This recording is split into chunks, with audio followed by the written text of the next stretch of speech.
This is Xiaomi Redmi Note 10 Lite, and today I'm going to demonstrate how you can bypass parental controls on this device. So to begin with, I have to mention the fact that in order for this method to work for you, you have to know the password to the child's Google account, otherwise you will need to look for another way, unfortunately. So, starting now, you will need to launch settings, then enter the Google category over here. In there, let me show you that my parental controls are indeed active. So from there, just tap at the Manage Your Google Account button.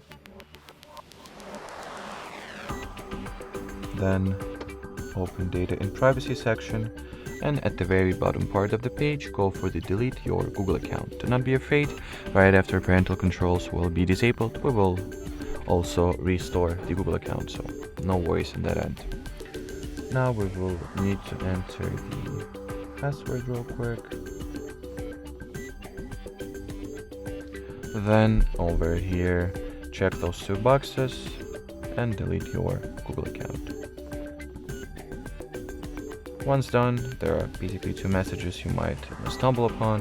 One is, this particular message or page that explicitly identifies and tells you that the Google account deletion process was successful, but at the same note you can get the something went wrong message, and both are fine, and if you get either, that means that you did everything right.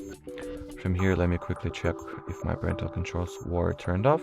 As you can see, there is no Google account added and linked, and the parental controls are, disabled.